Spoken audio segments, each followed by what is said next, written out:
Imagine for a moment that the lifeblood of your entire civilization, the energy that fuels your cars, powers your industries, and heats your homes, could be shut off by a single man in a distant palace. It sounds like a premise for a dystopian thriller, but in October 1973, it was the cold, hard reality. The global order didn't just bend, it shattered under the weight of one man's quiet, calculated resolve. We live in a world defined by the fallout of that moment, yet few truly understand how a desert kingdom, long underestimated by Western powers, managed to hold the global economy hostage and rewrite the rules of geopolitics forever. To understand how the world hit a wall, we have to look at the man behind the lever, King Faisal of Saudi Arabia. Faisal was not your typical autocrat. He was a man of intense religious devotion, deep patience, and an almost unnerving silence. While other world leaders of the era were busy with the bluster of the Cold War and the noise of public posturing, Faisal operated in the shadows of long-term strategy. He understood something that Washington, London, and Tokyo had conveniently chosen to ignore, that their technological and military might was built on a foundation of cheap, infinite oil, and that foundation was entirely outside of their control. The catalyst for the storm was the Yom Kippur War.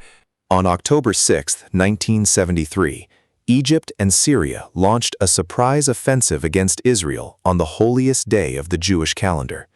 Within hours, the Middle East was engulfed in a conflict that threatened to ignite the entire globe.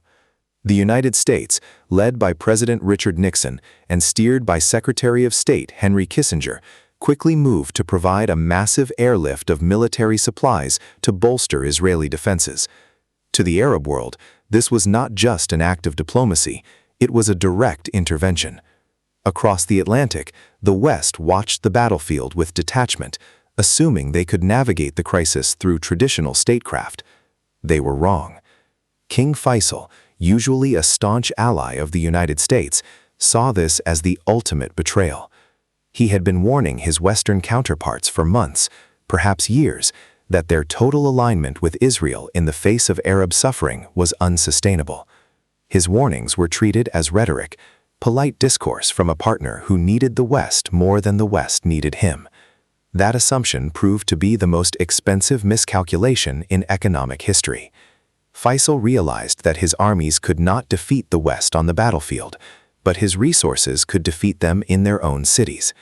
He convened a meeting with the leaders of the Organization of the Petroleum Exporting Countries, the OPEC members who shared his outrage. The atmosphere in those boardrooms was electric. The decision was made to weaponize the black gold flowing from their wells. They didn't just raise prices, they enacted a targeted, suffocating embargo. The message was clear and chillingly simple. They would cut oil production every month until the Western powers pulled their support for Israel and forced a withdrawal from the territories occupied in the 1967 conflict. For the first time, the industrialized nations were faced with the reality of economic warfare. The United States, the United Kingdom, Canada, Japan, and the Netherlands were placed on an immediate blacklist. The tap wasn't just tightened, it was beginning to close. Faisal's genius lay in his composure.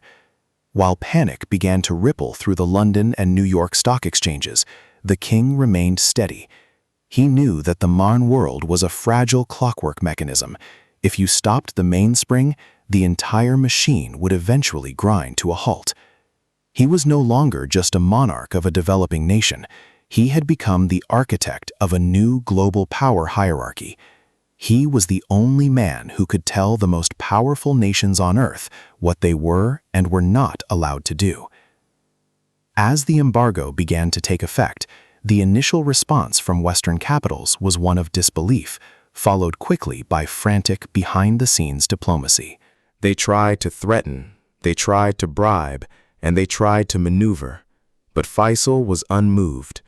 His strategy was based on a moral and political objective that he refused to trade for gold. He watched as the Western economies, accustomed to constant growth and abundance, began to falter. The strategy was, at its core, a test of will. Faisal was betting that the Western public's intolerance for economic pain would eventually force their governments to break from their policies in the Middle East. He had seen the protests, the instability, and the fragility of the democratic mandate. He knew that a president or prime minister who couldn't keep the lights on or the factories running wouldn't survive. It was a sophisticated, high-stakes game of geopolitical chess, and for the first time in the 20th century, the checkmate was coming from the desert. Back in the West, the initial bravado of oil company executives and government officials started to evaporate. They began to realize that the energy crisis wasn't a temporary glitch or a momentary supply chain disruption. It was an existential threat to the very structure of their society. The world was being rewired in real time, and no one knew how to reset the breaker. The era of cheap oil, the era of unquestioned energy security, and the era of the West as the sole master of its economic destiny were coming to a crashing, violent end. But as the winter of 1973 approached, the true cost of this embargo was about to be felt by the average citizen in a way that would burn the memory into the collective consciousness of a generation. The calm of the king was about to meet the chaos of the streets. As the winter of 1973 tightened its grip, the theory of economic warfare transitioned into a visceral, daily reality for millions. In the United States, the scene at the local gas station became the new symbol of national anxiety. Lines of cars stretched for blocks, winding through city streets and suburban boulevards, as drivers waited for hours just to secure a few gallons of fuel. For many, it was the first time they truly confronted the limits of their own prosperity. The sight of gas stations closing early, the out-of-gas signs flapping in the wind, and the implementation of odd-even rationing systems created a pervasive sense of helplessness. It wasn't just an inconvenience, it was a psychological breach. The superpower that had commanded the skies and built the post-war industrial marvel was suddenly unable to guarantee the basic mobility of its citizens. Across the Atlantic, the impact was even more severe. In the Netherlands and the United Kingdom, the energy shock triggered a state of emergency. Streets were plunged into darkness as governments mandated the dimming of city lights and the restriction of energy consumption to stave off total grid collapse. Industries that relied on steady energy supplies slowed their production lines, sending shockwaves of inflation throughout the global market. The price of a barrel of oil, which had been artificially low for decades, quadrupled in just a few short months. The world had woken up to a new, harsh reality. The era of cheap, reliable energy was over, and the invisible hand of the market had been gripped by the firm, uncompromising fist of King Faisal. This chaos was not merely a logistical failure, it was a profound failure of intelligence and diplomacy. Western policymakers had operated under the assumption that Middle Eastern oil producers would always prioritize economic profit over political principle. They viewed the region through the lens of Cold War competition, assuming that a checkbook could resolve any tension. They had completely misread the character of King Faisal. He was not motivated by the pursuit of more wealth, but by a vision of historical justice and religious duty.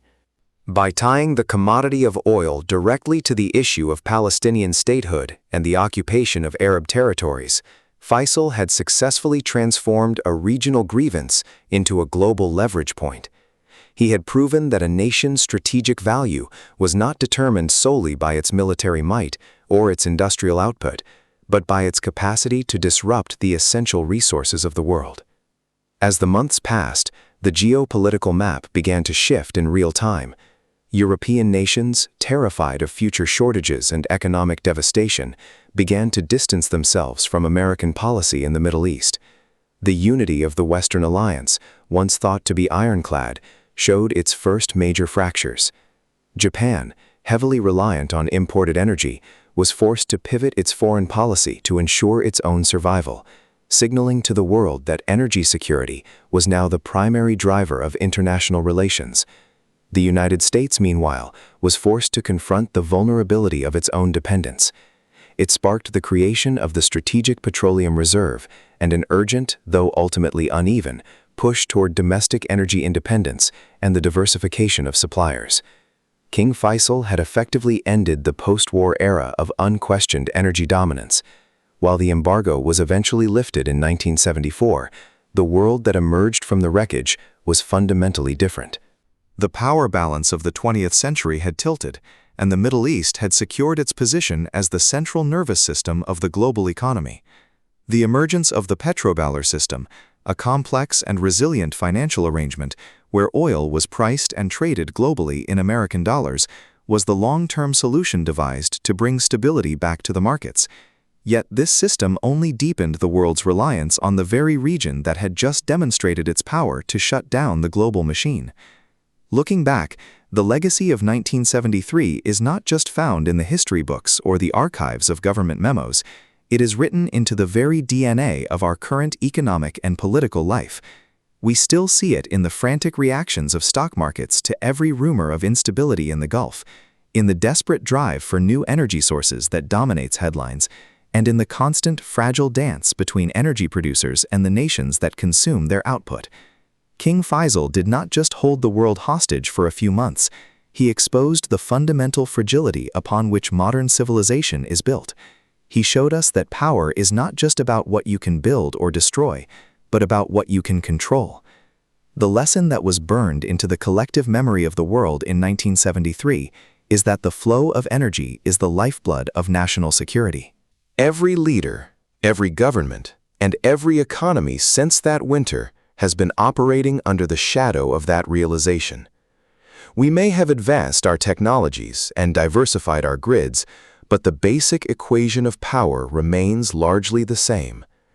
The crisis of 1973 taught the West that it was vulnerable, and it taught the East that it had a weapon that could change the world without firing a single shot. Today, as we navigate a world of shifting alliances and new energy transitions, the specter of that winter still looms. We are still asking the same questions that the world was forced to ask 50 years ago. How much of our prosperity are we willing to sacrifice for our political convictions? And how secure is our future when our entire way of life depends on resources held in the hands of others? King Faisal passed away just 2 years after the embargo, but his strategy remains the blueprint for modern energy politics. The world was rewired in 1973, and we are still struggling to understand the full weight of that transformation. The question remains, have we truly learned the lessons of the past, or are we just waiting for the next time the lights go out?